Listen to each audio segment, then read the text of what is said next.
Welcome to podcast number 223 from the Wiggly Sofa. I'm Heather from Wiggly Wigglers. What do? Well, we make the good life easy. And I'm joined today by Ricardo. No, he's not here. He's away with the fairies. I'm joined today by Farmer Phil. From the farm? In fact, from the farm, Farmer Phil, on the Wiggly Sofa.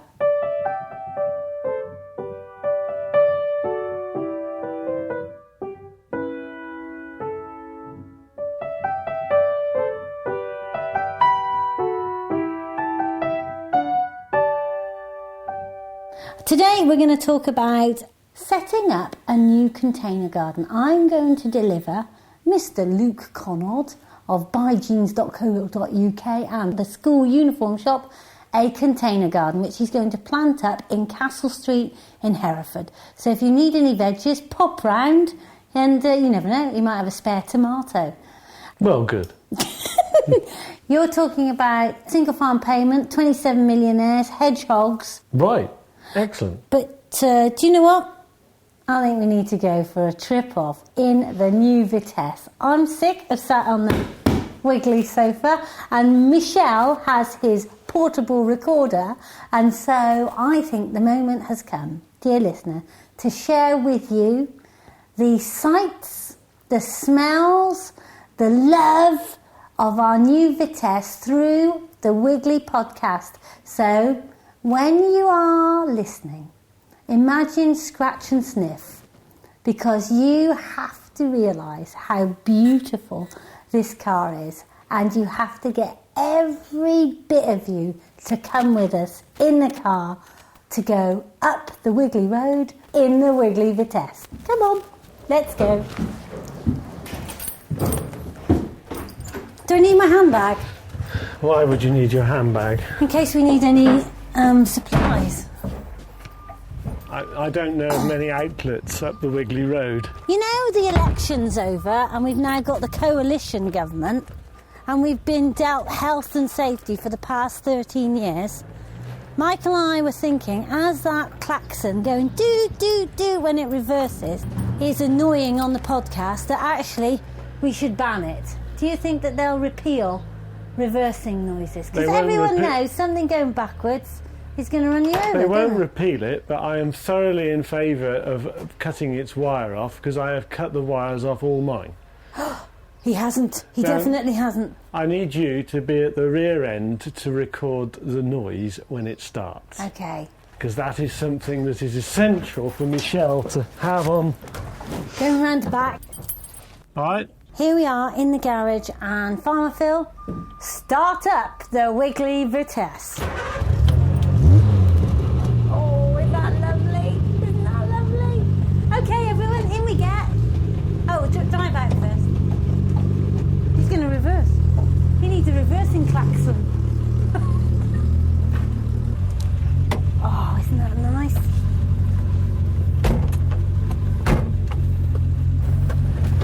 Roof up or roof down? A roof up, I feel. Yes. Because Michael's bad enough about wind in his microphones as it is without doing that. Okay. Now, it is worth commenting on the smell in here, because the smell is of leather and of wood, a little bit of oil, a little bit of petrol. It is... Bit of mould? No mould. Bit of polish? It's polish, but it's the smell that cars should smell of. There is, in front of me, the walnut dash. Oh. We have the glove compartment, which Heather is now demonstrating. And with the manual in it. we have the nice wire spoke steering wheel with the Triumph logo in the middle. And we have the proper Smith's instruments, and it's just lovely. And for those of you that aren't sure why we're in this car, some years ago the Wiggly Vitesse was purchased for £800 from a chap in Worcester, and it turned out that this car was first registered to number 11 Downing Street. So our election results special is us going off on the previous Chancellor's assistant's car, which was at Downing Street when Harold Harold Wilson was in power. This car was registered to 11 Downing Street in 1967, 69, I think, that period. 69. And that was when the Prime Minister was Harold Wilson. So the Chancellor was probably Dennis Healey. Remember those eyebrows? Yeah, big eyebrows. But it's not registered to him. It was registered to one of the people in the number 11 with him. Now, I can't resist, before we go any further, Yes. you're just going to have to listen to some of this. Steady, steady. Hang on, Michael. You got hold of everything, Michael? No. Is that not the most glorious sound? That is lovely, but just go steady because Michael's headphones are liable to fall off. For those car buffs amongst our listeners, we are actually driving a Mark 1 2-litre Triumph Vitesse, which in its day was soft top. It is duck egg blue with a cream stripe down the side with wire wheels. And 2 exhaust pipes. It has a tuned GT6 exhaust pipe, which Exhaust makes pipe? exhaust pipe. A tuned GT6 exhaust pipe. Yes, The exhaust pipe is tuned. yes. Exhausts have to be tuned. Oh, I didn't know that. How many miles has it done? Well, it says it's done about 60-odd thousand, and we reckon that is genuine. Now, obviously, we've driven it, and the chap who's been helping us put the finishing touches has driven it, and he reckons that probably is genuine from all the indicators that he can get at. It's cost lots of money to get it back. I don't want to talk about anything about When it cost. was on the Wiggly Garden at Malvern, it was a total wreck. It had a bird feeder in it. It had a bird's nest in it, and now it's beautiful. But after lots and lots of money, it was due to be restored for Miss Sandra's wedding, which actually it's now her anniversary, and we're just getting the car back for her anniversary. So we're hoping that she will dress up in her frock and come in the Wiggly Vitesse. There have been two restoration firms have gone broke in the course of this That is true. slightly troubled operation. And I know lots of listeners, perhaps you don't really want to know about the Vitesse. Perhaps this is not really key to your learning. But I'd just like you to know that without the Wiggly Podcast, we'd never have this car. Because when the first company took our money and we were unable to get it back, I took my little M audio recorder down to Cornwall and I recorded each and every word that the lying restorer spoke.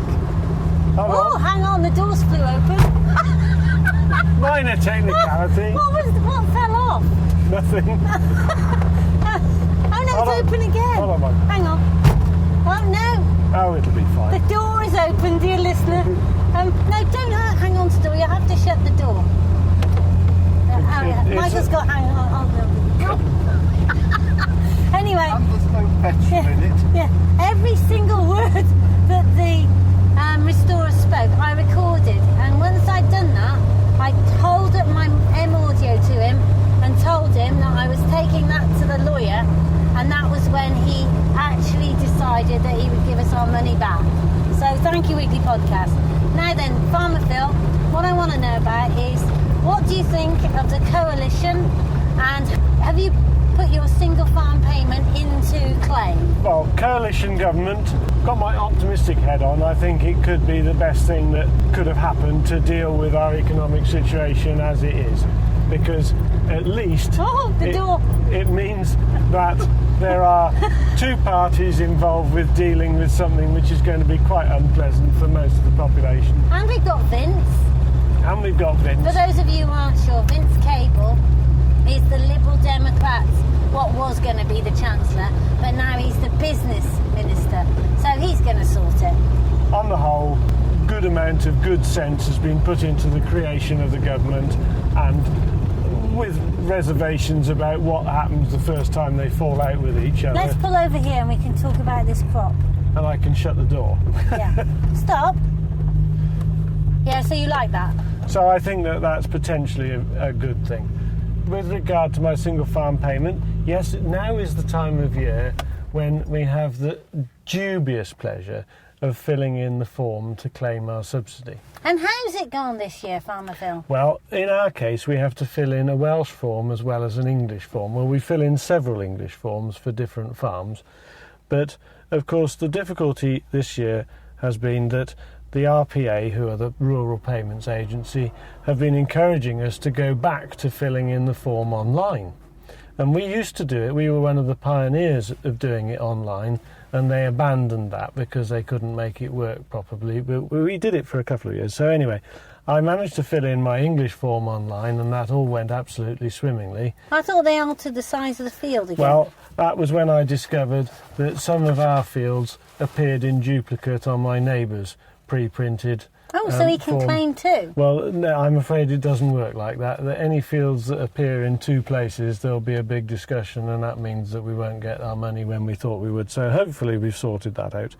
But then I discovered that I can't fill my Welsh form in online, so I have to take that to the office. So that the effort that I've saved by filling in the one form online, I've still, in a minute, got to go to Worcester with the other one. Why have you got to go to Worcester if it's for Wales? Well, because I'm majority English land, I have to deal with the English office. And the other thing about filling in the form online is that's all very well, but they didn't think about what to do with associated sketch maps and other things. Get over it, Farmer Phil. It's all to get you a dose of money. Apparently, there's been 27 millionaires created by single farm payment. Subsidy millionaires. How do you possibly think that could be right? Who are these people?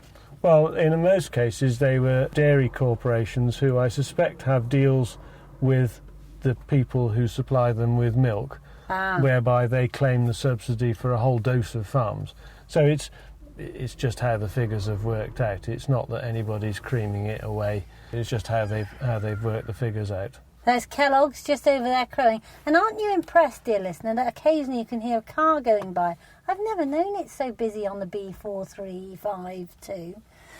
Listen, we've got a review here from Genevieve Smith, and she is in the Pacific Northwest of America.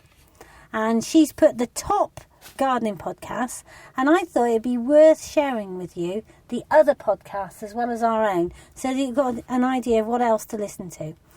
First of all, there's Timber Press. It's a bunch of interviews with Timber Press's authors.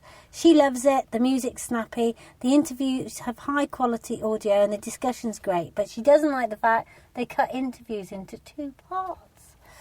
Secondly, Good Enough Gardening. This is a gardening podcast with Jean-Anne Van Crevelen and Amanda Thompson. And she talks about gardening and show tunes, and she occasionally raps. Mm-hmm. Could you rap? No. Okay. A Way to Garden. This is Margaret Roach, and she's got a straightforward approach to gardening. She does lots of practical tips, and she simplifies things. And here's another one, Nest in Style. It's a new podcast in 2010 with Teresa sharing historical tidbits about plants and gardenings, and Jane talking about gardening style and trends. They went to the San Francisco Gardening Show. And then she says us, and I'll let you read this one. And she's written, the Wiggly Wigglers podcast seems to be the longest running gardening podcast I can find. That, I think, is probably right. They've been discussing life on the farm in their adorable British accents since 2005. Oh, darling. I love that the podcasts have a sense of continuity from episode to episode, and I also love whenever they discuss hedgehogs. Oh dear. I think that's a recipe for podcasting success. Baby hedgehogs and British accents. Works for me. So, I'm going to talk about hedgehogs on this week's show. I thought you might be. Anyway, and the last couple of podcasts that she suggests you trying are Ken Drew's Real Dirt. Ken and Vicky are garden writers, and they talk about colder climes. And then there's Anarchy in the Garden, and this is from vegan urban gardener Adriana in Southern California. There's punk music. Why haven't we got that? But we haven't got a radio in our Vitesse. Michael would edit any punk music out. Yes, it's quite a sad thing about our podcast, is the only music that is ever likely to get played, apart from the theme tune, of course, and one incident of Monty playing Smoke on the Water is anything by Yes. It is true. The English podcasts that I think are really good to listen to are Terry's Allotment is great, I think, and there's also A Kitchen Garden, which is by Emma Cooper. Great podcast. I mean, you'll find them all on iTunes, but there's no gardening section, so it's really hard to find them. Ours is in science, in natural science, so obviously, we've got to talk scientific every now and again. Name a pesticide, Phil. Roundup. Thank you. There we are. That's the science bit of this week's show. And also you can find lots of gardening podcasts in hobbies. But first of all, I'm going to go to Luke Connaugh's and set up his container garden with him and see what he thinks. Why has he bought it? What's he going to do with it? Is he going to grow veggies? Has he only got a patio? Can't he have raised beds? Let's see with Luke. Right, I'm just dropping off Luke's veggie patch, so I'm just going up to his door. Nice door. Hang on. Okay. I'll hold the dog. Hold on, Bono. Hello, Luke. Oh, hello, Heath. How are you? Very good. Oh, he's going to get nice very dog. excited, mind. That's okay. Oh, Bono, you are gorgeous. Luke's dog is a gorgeous, chocky lab. You'd like toast and jam. Luke. He's bringing you a shoe. Yeah. Thank you, Bono. Oh, nice to see you, Luke. You all right, Heath? Yes. Here is your box. Oh, wonderful. So this is your container. Shall we go into the garden and put it on the table there? And I bought you some sheep's wool compost. Oh, right. As well. Oh, there we are. We can see better here, can't we? Okay, so... Right. So that's... what's that then? Oh, that's everything. Oh, that's courgette. Courgettes. Oh, there we are. Chard. What's chard, then? It's pretty. Right. It's like kale. What's... Is it, you put boil it in a salad, do you? Oh, yeah, and you can do put both it in a things. salad. Yeah. Oh, right. Yeah, sweet marjoram, so herbs. Oh, right. Mint. That's a nice herb. Nice for my new potatoes, that'd be. Parsley. Yeah. Oh, this is the herb garden. Oh, right. Oh, yeah. All right. There we are. Okay, so if you don't need all these plants, right, I'll have some of them back. Okay. Loads, isn't there? Yeah, there's lots. Wow. I think maybe we've got 2 plots in one here. Oh, right. Anyway, yes. Will you plant some of these up and let me know how you get on? Yes.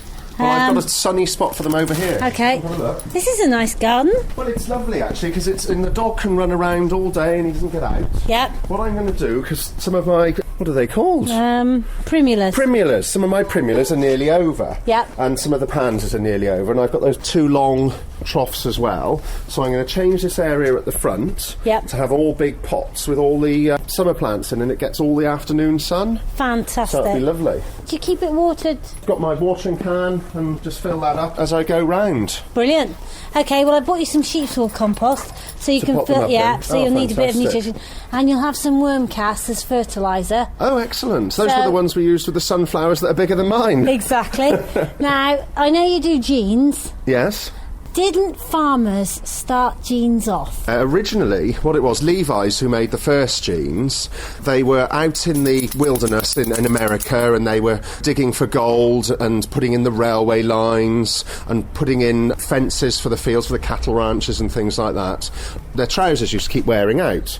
And so Levi Strauss, who was a Jewish immigrant and a tailor, thought, what can I make the guys who are working hard, trying to build America, something that's not going to wear out every day? So he got some cotton, made it in really tight weave, denim, and put them together and made them into trousers, all double stitched, so they'd really hold together, with really strong pockets, and a little pocket on the right-hand side, which they used to put their watch in.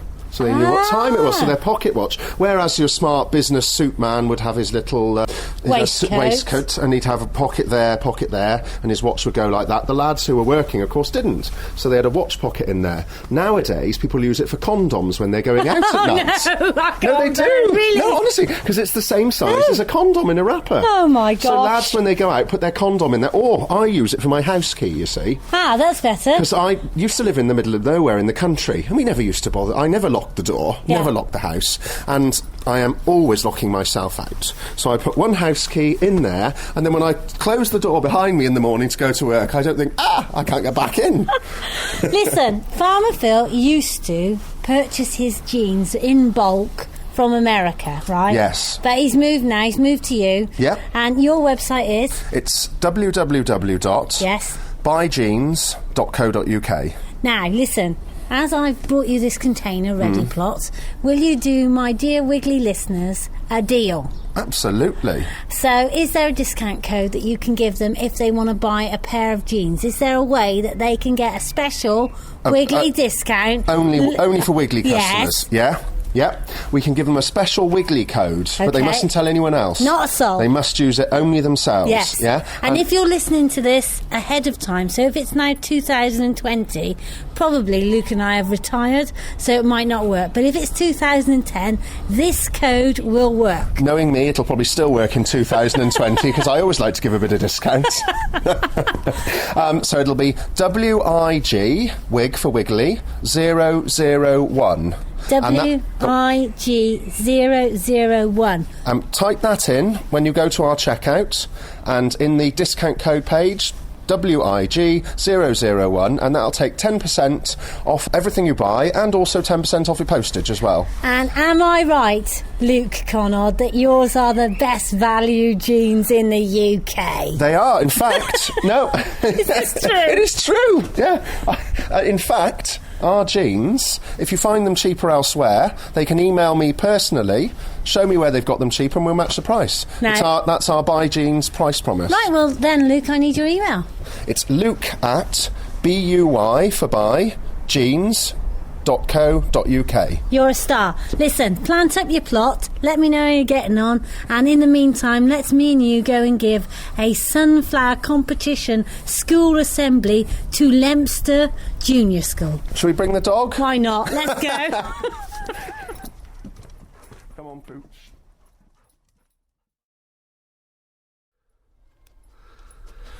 Right, this should be the right button then, Heather. We'll give it a go. I've put the sheep's compost in a big round tub, and it's a lovely sunny day, and I've just got these mixed lettuces, and I'm just gently sort of pricking a hole to put them in. The dog's looking as if he wants to steal either one of the lettuces or the packaging that they're in. Right, that's all those done. I think I followed the instructions right. Guess we'll soon find out. Right, next I've got some tumbling tomatoes, they say. Bono, get your nose out of there. Right, they come in a plastic thing. At least I think they have, yes. Oh, there we are. Oh, it unfolds, that's clever.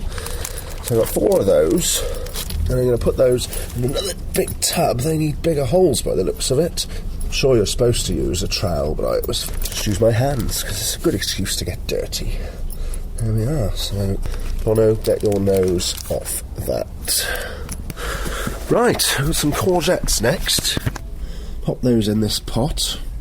The only problem is my trousers have fallen down. I'm slowly slipping down like one of those teenagers. I can't pull them back up again because my hands are now covered in soil. Strawberries next. These look strange, long old roots. Put those in. There we are. There's 5 of them. Massive roots. I wonder if they'll be in time for strawberries this summer, or whether we'll have to wait till next. Basil next. Oh dear. Just knocked the log over. These are little plants, much easier to plant. But the problem is you have this big brown dog helping you all the time. It keeps on wanting to sniff. So most people have problems with slugs. I have this big brown problem. And he's now just taken one of the strawberry plants. Bono! Bono! Sit! Right, sorry about that. He just stole a strawberry plant right out of the pot. Because that's the sort of dog he is, unfortunately. So if anyone's got an idea of how to keep big brown Labrador pests off the garden, give me a shout. Right, last but not least is Chard, which I thought was a place in Somerset, but clearly isn't. So we've got 10 of these. Oh, okay. There we go. All those there. And that's it. I'm going to give them all some water now. And then that's it. Garden in 20 minutes. Bargain. Okay, so just so that we've humoured Genevieve and talked about hedgehogs, I thought, Phil, that you would want to know that the gestation period for hedgehogs is 35 to 58 days. And that depends on species, because there's lots of different species of hedgehog. The average litter is 3 to 4 newborns for large species and 5 to 6 for small ones. And given that they spend the winter time asleep, and they are presumably waking up around now, do they then set about breeding now with a view to having their young through the summer? Yep, now's the time they start to breed. They're born blind, and they're born without quills, which develop over a few days. I should think that's quite a good thing if you're a mother hedgehog. Oh, gosh. Oh, Lord. Right, we've stopped the car outside. Which field is this, Farmer Phil? Tankfield and Drive Meadow. Okay, so what crops have we got in them? Well, in Tankfield we've got a crop of Grafton winter wheat. Grafton, that's its name. Oh, I see. All varieties have names. Yep. And that one's called Grafton, and that's a feed wheat, quite a high quality feed wheat, and that's being grown for seed. So that's one of very few crops of that seed generation that's in existence, and we'll supply the seed for that variety for the next few years. When did you plant it? In the autumn time, so in late September, October. And so what are you looking for now? I mean, I can see bright yellow flowers in the middle of it. Well, there is the odd turnip growing in it. Yeah, isn't that rape? No, well, it's same idea. They're brassicas, but it's actually a stubble turnip. Right. But they're just left over from the sheep keep that we've had in previous years, and you just get odd ones coming up. Essentially, what I'm looking out for now is disease, notably in our case something called septoria, which is a fungal disease that wheat gets on this side of the country, and it's spread by rain splashing it up the plant. It doesn't happen so much in drier areas of the country. So do you go wandering around your fields on a sort of weekly basis? Some and some. I never see you wandering around your fields. I only ever see you in the truck. We can actually, I'll ignore that. Okay. We can actually tell quite a lot of what's going on disease-wise by the weather. If you have a wet spell of weather, there are, in the case of a winter wheat crop, 3 specific normal timings for fungicides, and you'll move them slightly according to the weather, so that if you have a wet spell, it's quite nice to put the fungicide on immediately after it, because you know that that will have splashed spores of the disease up the plant, and you want to treat them before they actually develop into the disease full blown. And that way we can minimise the amount of fungicide that we put on, both in terms of the actual quantity or the rate, and we don't need to use such broad spectrum fungicides because we target it.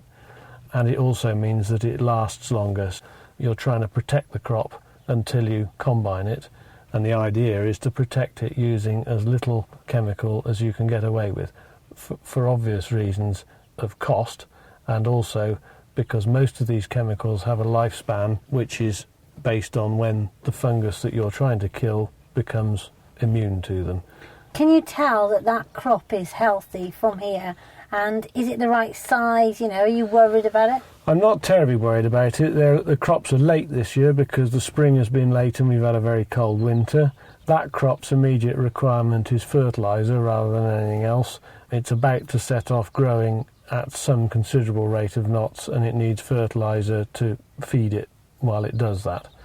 So that's what that'll be having next, and that'll make it go a darker, more even colour, which will indicate to me that it's fully fed. How do you work out whether or not you're going to benefit from things? Because it must have an effect if you go traipsing over it with the wheels. Well, we do it on tram lines so that there are limited wheelings. You always drive in the same place, and we spread 24 metres or spray 24 metre widths at any one time. So, but if you go in the same place all the time, you must have got ridges in the field of compacted soil where you drive up and down it. So that if necessary, we will subsoil just those tram lines.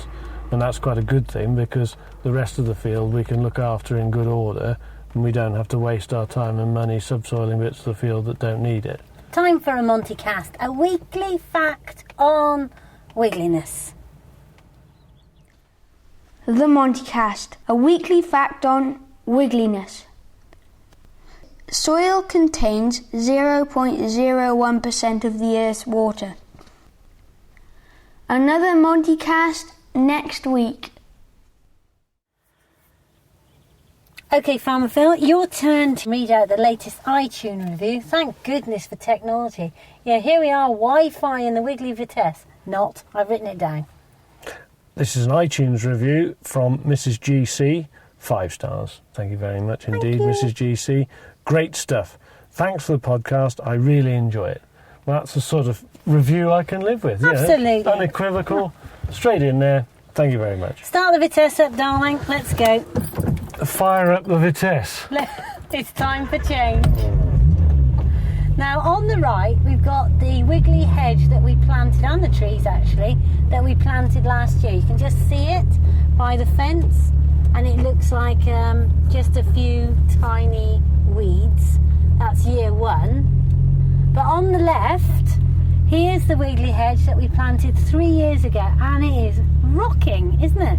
It is. The only bits that aren't doing quite so well are where it's got some trees in it, some London plane trees in it that were already there, and where they've sucked up the moisture, the hedge is considerably smaller. Oh yeah. But it's there, and when we eventually either cut it or lay it, it'll all come, right then. But the best bits are in the middle, and it's staggering how much progress it's made in the last 12 months. It's really got on with it.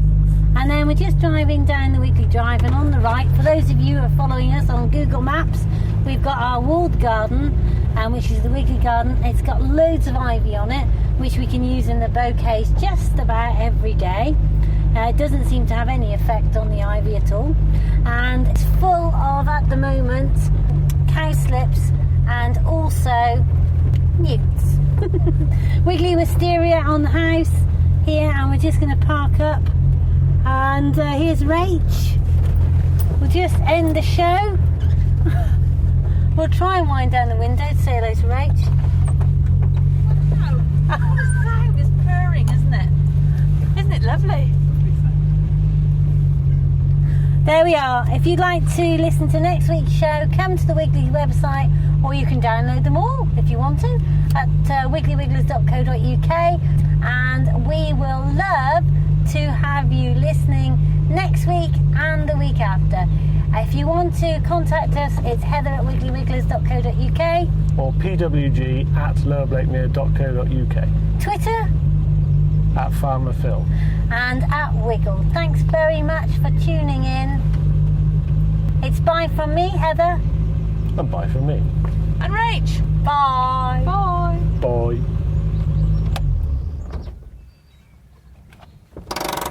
Gently.